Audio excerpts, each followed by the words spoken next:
Welcome to our 2Q Data Center Hawk podcast related to Europe and Asia and how those markets are growing. We're so excited that you're joining us. We know that finding information in data center markets is really challenging. And so we're really excited to announce that we are now tracking market data in Asia, specifically Hong Kong, Sydney, and Singapore, with other markets to come. So we're actually going to talk about the trends that we're seeing, not just in those markets, but also in Europe with our lead analyst, Dan Scarborough. So if you want to learn more about that after this podcast, you can check that out at datacenterhawk.com. But other than that, we're excited you're here, and let's go. It's a really interesting year. I mean, you know, there's a couple of people that I've spoken to that have likened it to kind of this year is the Fight Club year. You know what I mean? Sure. You're listening to the Data Center Hawk podcast, where we demystify the data center market.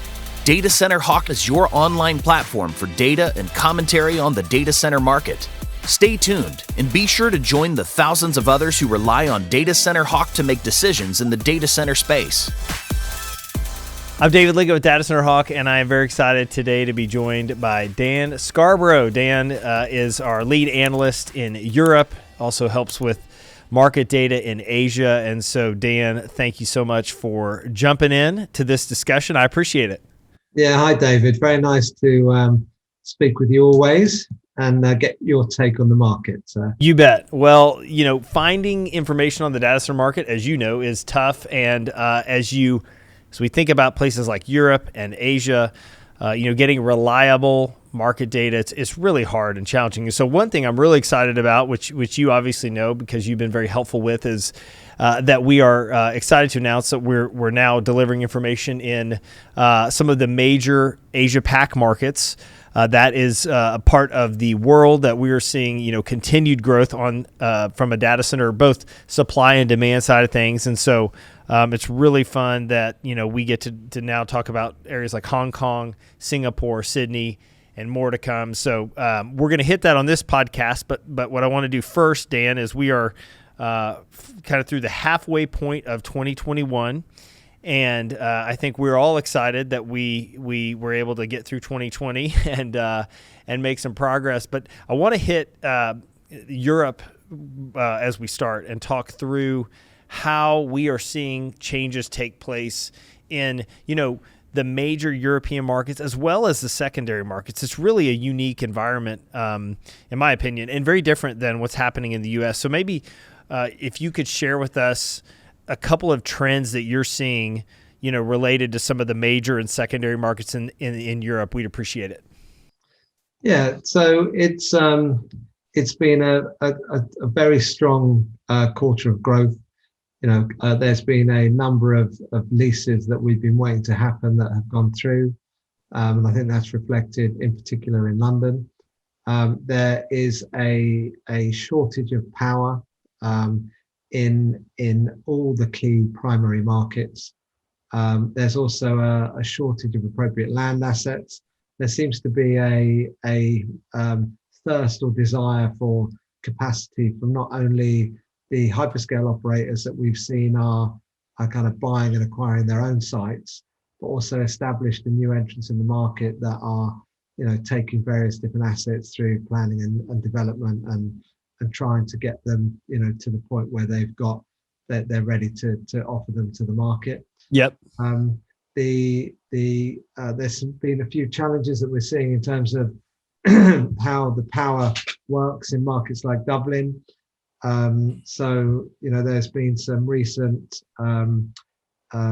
legislation that's going through that's discussing how much power is actually given on a guaranteed basis. And that's coming out slightly later in the development cycle. So you may have X amount of megawatts from the grid. There's been a fair amount of stuff going on the power side of things.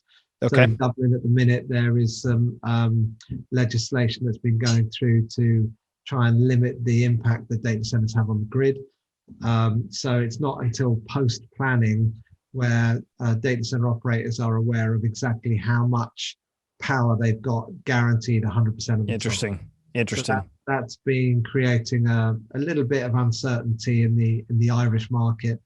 There seems to be a lack of available power in close proximity to Frankfurt. There's been some kind of again, growing awareness of the volume of power that's being consumed by data centers. Yep. The permitting process seems to be taking a long time, even to get changes in permits. You're looking at upwards of a year. Yep. And that's not really that's been kind of forced well, those delays have come through as a result of COVID. There are locations in London that are traditionally, very well served, a bit like our Silicon Valley or Silicon Alley is Slough. And that's reaching its capacity from a current power availability perspective as well. So that's something that we've been seeing in more of the kind of up and coming markets like Madrid and Milan. There seems to be a lot of development activity going on in those locations, and the operators that are active in those markets are looking at acquiring land assets in different locations so that they can cater for the hyperscale demand. You're seeing, markets like Berlin that, historically haven't been primary markets from a data center perspective, are gathering a lot of interest, and there seems to be a lot of activity in these locations, which is again being driven by, investment by the key hyperscale.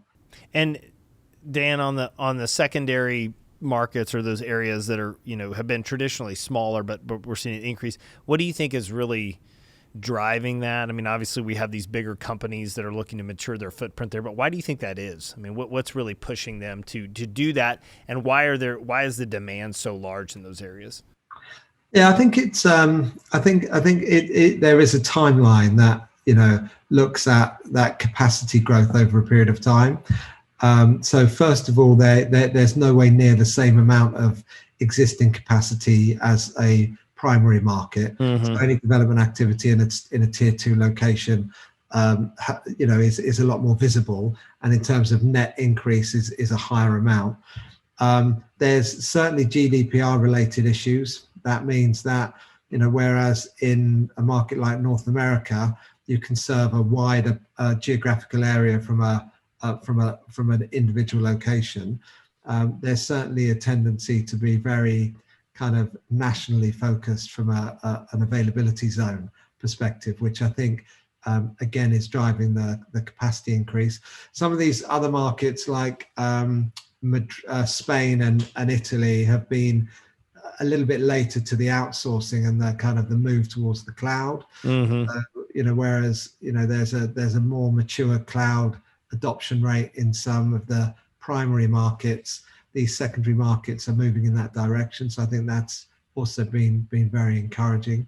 So those are some of the factors that I think are creating that demand. One thing that's really interesting is we are aware of land banking going on in kind of not only what we would consider tier 2 markets like the Berlins, etc., but in those markets that haven't even hit the radar yet. Yep. And I think there's a lot of activity by both the predominantly the colo operators to try and get ahead of that hyperscale demand curve, to get assets, to secure them at a lower price point, to take them through the development cycle so they're ready to be leased in preparation for what they anticipate will be the next stage of growth. There seems to be an interesting trend about, depending on the operators that you're talking about from a customer perspective, the tendency for them to want to own and operate their own assets, or to own those assets after a lease period.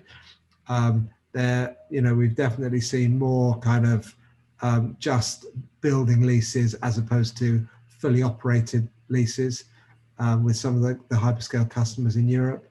So I think that there isn't a fixed way of each one of these companies operating, and that seems to be a dynamic in the market that makes them somewhat harder to predict.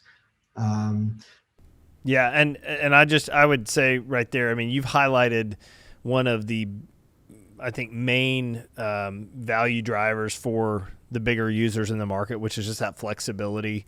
5 or 10 years ago, if to the people that are deep in this market, and if you're not, hopefully this is helpful, but the deals that were done were all kind of fit in the same bucket. That they were either large, what we call like turnkey leases that typically involve the reservation of the power infrastructure. And now what Dan just highlighted, which is a trend that we're seeing not just in Europe, but also in the U.S. certainly, and in Asia too, I'm sure, is flexibility in the way some of these opportunities are getting put together. That allows the data center operators to really be creative in how they deploy capital and bring power to the market. It also allows the data center users to figure out ways to partner with those companies that doesn't just provide like leasing opportunities, but also ownership opportunities, which is something I don't see going away, for a while, because that allows them, flexibility, but also control when they want to have it. Yeah, it's a really interesting year. I mean, there's a couple of people that I've spoken to that have likened it to kind of, this year is the Fight Club year. You know what I mean? Sure. Of trying to get things done. Yeah. So it's very interesting, and we're enjoying tracking to the market. Yeah. I think as a business, as each quarter goes by, we get closer and closer to the operators. The data becomes more and more accurate. We're starting to get a better grip on new operators. So I'm really excited about the development of the Data Center Hawk platform in both Europe and Asia. Yeah, and let's talk about Asia for a minute, because we've just come online now with information in Singapore, Hong Kong, and Sydney. Obviously these areas as kind of geographic regions, when compared to like the U.S., Europe, and Asia, they operate differently. And then even within that, areas like Singapore and Hong Kong and Sydney, they certainly operate differently. So maybe just highlight one or two of the trends that you've seen in those Asia Pac markets, and what you anticipate, the next 6 to 12 months will look like there. Yeah, so I think we wanted to kind of move into Asia initially with the easier, more established markets, and they've all got their own different nuances. So Hong Kong as a market is dominated by a couple of very significant players. Yep. There has been limited activity in Hong Kong over the last few quarters. Some of that's down to the privacy rules that have been brought in by the Chinese government, and a reluctance of foreign investors to move back or to invest in the Hong Kong market. But we have also seen Hong Kong as being a landing point for Chinese operators that are looking to expand into the rest of Asia as well. And I think that's starting to come to that's starting to reach its conclusion. There also doesn't seem to be a huge amount of large capacity immediately available in Hong Kong. So there's quite a lot of stuff being built. Yep. But there is one or two operators, or one in particular, that's got a large amount of capacity available now if you want to turn the lights on the minute that you initiate the lease. Singapore's a different kettle altogether, a different market altogether. There's been a long-standing moratorium on new builds in Singapore. They're very focused on the renewable energy transition and climate change. Hong Kong has got a net importing of 100% of its power from China. The sustainability side of things hasn't been as prevalent in Hong Kong as it has been in, say, Singapore. But that moratorium has certainly slowed down the development activity in that market.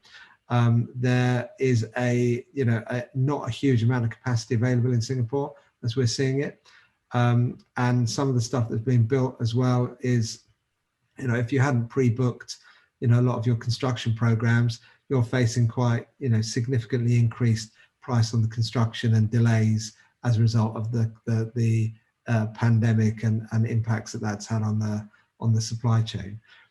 Sydney has seen a significant amount of development. There is, it's a more open market to the two other locations, which are, somewhat more landlocked. Sydney. But there does seem to be a significant amount of activity in the Sydney market, both from a build and also leases that we've seen. And then more interesting, we're seeing the push into the tier 2 markets in Australia. So locations like Melbourne and Canberra, there's a lot of connectivity going into Australia now. And, I think it Sydney, the Australian market is seen as a natural growth market for places like Singapore as well. So there's a lot of interested investment in Australia by Singapore operators. There seems to be a very strong relationship between those two locations. I'm excited about Southeast Asia and kind of the other markets that we've been tracking, although they're not yet on the platform. We're seeing, a lot of development activity in locations like the Philippines as those markets open up. The China market, we're seeing, move away from kind of, again, a bit like in Sydney, the move from Sydney to Canberra and Melbourne. We're seeing the move from the tier 1 locations in China like Shanghai and Beijing into more of the tier 2 markets. So the data center market is definitely proliferating, and Asia is an exciting place. And I'm excited about how we can, take that kind of what's going on in that market and, tell that story through our platform as to how people can access that information. Yeah, and it's almost like there's a, race to getting capacity or sites, the permitting, all those things done in areas like Asia and also Europe, given some of the power challenges that you mentioned, just infrastructure challenges that each country that you're building in, developing in, presents a different set of challenges. And so I think that's going to be really interesting to watch. So while, for those that are watching, the other thing I would mention that Dan brought up that's a really good point is around land banking. It's, companies and data center operators as well as hyperscale users themselves, buying land, large amounts of land, securing, large amounts of power so that over a 5, 10, even 20-year period, they're able to deploy what they need to solve the business demands of the users in those markets. And that's why, Dan, to your point, we are really excited to have, additional data on the Data Center Hawk platform. If you're interested in getting that information, you can get on our site. It's datacenterhawk.com. Our research platform is called Insight, and it's market by market, different data sets. So you can log in and do that. So Dan, one of the things I'd like to understand too, and I think people on our podcast would as well, is what are the trends that you see around the hyperscale segment in Asia-Pac? So I think the Asian market from a hyperscale self-build perspective is relatively immature, especially for the North American operators. I don't think they're definitely way behind where they are in Europe from an APAC perspective. And I think that's affecting the dynamic of the colo operators that are trying to get ahead of them in a way and try and, build in advance of them coming in from a self-build perspective. So that's been quite interesting to see. And then the India market is going great guns. So I'm excited to see how we can, bring this information to the users. Yep. Dan, as always, thanks so much for your insight on both Asia and Europe. And we look forward to catching up with you again soon in the future. Cool. Thanks a lot.